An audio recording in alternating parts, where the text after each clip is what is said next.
Hi hello मैत्रिणी, श्री स्वामी समर्थ. मैत्रिणी, मी आहे ना आज माझी थोडी संध्याकाळची रुटीन आणि मी एक्स्ट्रा काय काम केलं ना ते दाखवणार आहे.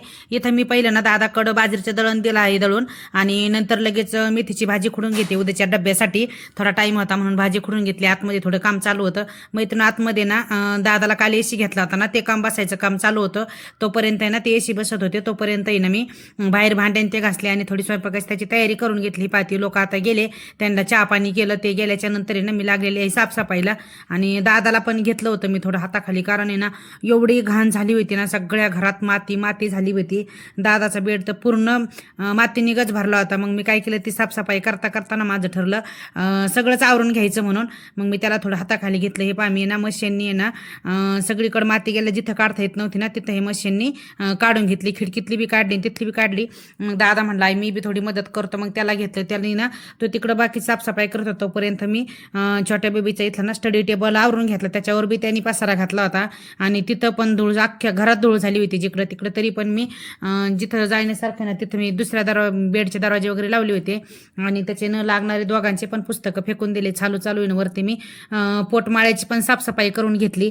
म्हणलं आता झालंय चालू तर सगळंच घेते. पा एवढा कचरा निघला त्याच्या बेडमध्ये वरचा, पोटमाळ्यावरचा काही, आणि त्याच्या रद्दी बुक. आणि आमच्या बेडमध्ये पण बारकं बेबी आहे ना खूप पसारा घालून ठेवते. त्याची बी खेळणी एका पिशवीत भरून ठेवली.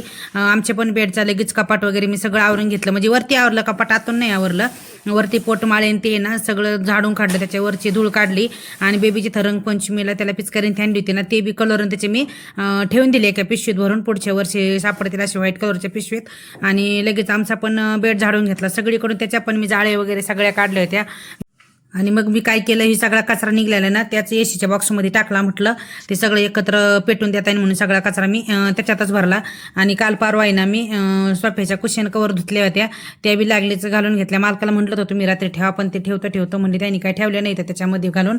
मग म्हटलं आता मी त्या पण ठेवून देते, कारण आता बराच वेळ होता आला होता मला. अजून ना भरपूर काम पण राहिलं होतं आणि स्वयंपाक पण करायचा होता.